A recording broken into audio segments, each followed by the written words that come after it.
D'où viennent les leaks Lego? Qu'est-ce qu'un mock? Ou encore qui est le Jedi Bob? Vous l'avez compris, aujourd'hui on va parler des questions qui reviennent trop souvent, mais auxquelles vous avez eu la flemme de chercher une réelle réponse. Et pour répondre à toutes ces questions, je serai accompagné de celui qui a construit le GP Explorer, l'Everest d'Inoxtag, bref, vous le connaissez sûrement, il s'agit bien de FireX TV.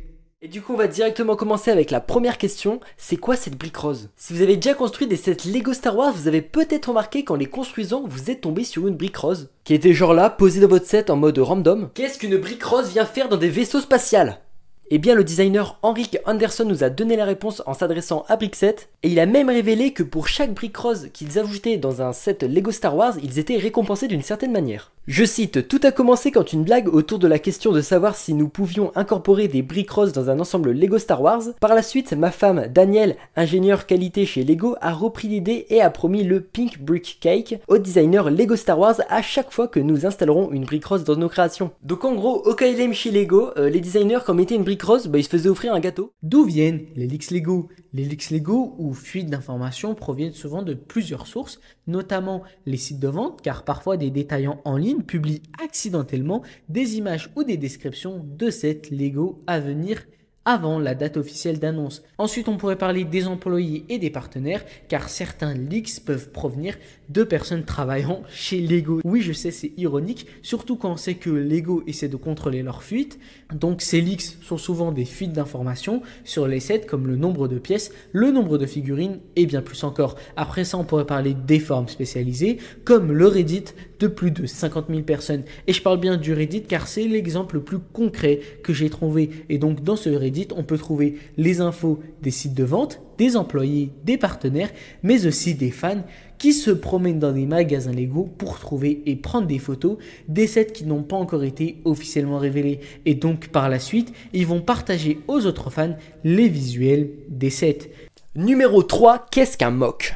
Bon alors là on va la faire courte, un on MOC ça veut dire my own creation, ce qui signifie traduit en français ma propre création. Donc en fait c'est tout simplement une création réalisée avec des Lego. Genre par exemple tu vois je prends mes briques là, je construis un espèce de truc. Voilà par exemple une magnifique tour Eiffel rouge. Et du coup ça c'est un mock. Bon et c'est de la merde aussi. Comment les Lego sont fabriqués? Tout commence avec de minuscules graines en plastique de toutes les couleurs appelées granules. Une fois que les camions ont ramené les granules jusqu'à une des usines Lego, des tuyaux géants vont aspirer les granules et vont les déverser dans des silos métalliques.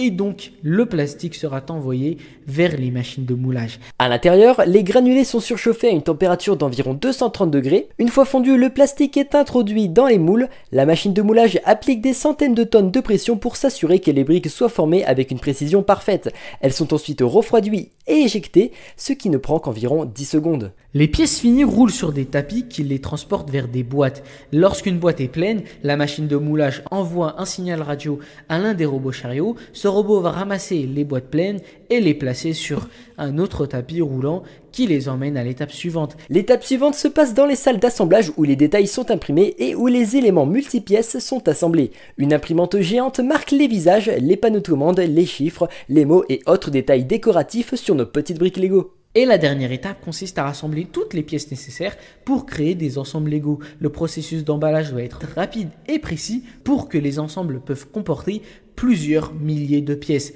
Donc les boîtes appelées cassettes roulent sur des tapis sous les bacs qui contiennent chaque type de pièces. Les bacs s'ouvrent et se referment pour libérer le bon nombre de pièces. Et enfin, les boîtes peuvent être pliées. Bien sûr, avant de plier la boîte, on n'oublie pas d'ajouter les instructions de montage et les pièces supplémentaires. Qui est le Jedi Bob?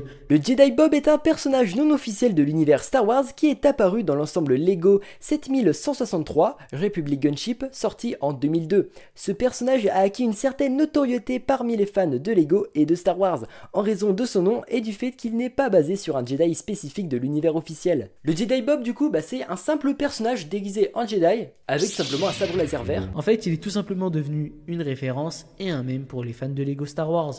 Mais son histoire ne s'arrête pas là, car en 2024, Lego décide de nous en raconter plus sur son histoire en nous dévoilant la série Rebuild the Galaxy dans laquelle il est le personnage secondaire. Dans cette mini-série de 4 épisodes, il nous explique qu'il vient d'une autre galaxie. Je vous passe les détails, mais à la suite de la destruction de son univers, il a débarqué dans le nôtre. 6. Pourquoi il n'y a pas eu de set Lego sur le film Deadpool et Wolverine?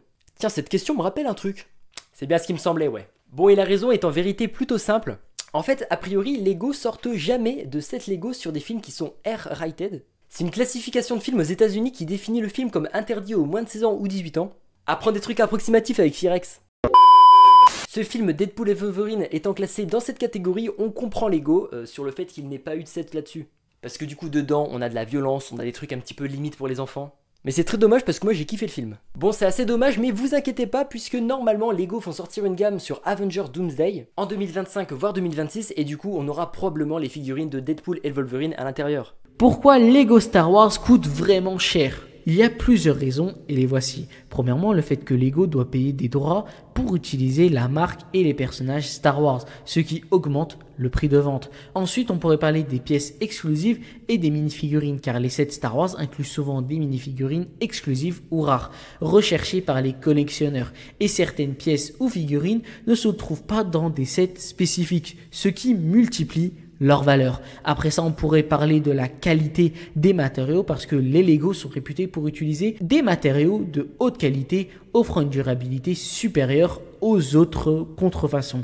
Et enfin, le marketing, car oui, Lego Star Wars est connu pour avoir le meilleur marketing chez Lego, ce qui n'est pas négligeable sur l'augmentation des prix. Mais il y a un autre facteur qui est plus subtil que j'ai découvert avec l'incroyable vidéo de Lego Leader qui expose le problème de Lego Star Wars. Donc pour vous la faire courte, Lego Star Wars propose des sets de plus en plus gros, ce qui gonfle la moyenne de prix car Lego s'est éloigné ces dernières années des playsets pour se concentrer sur le marché des adultes qui est beaucoup plus enrichissant. Pour mettre ça en avant, voici un graphique représentant le prix moyen d'un set Lego Star Wars année après année. En 2024, si on veut acheter un Lego Star Wars, ça nous coûte en moyenne 55 €. C'est vraiment énorme.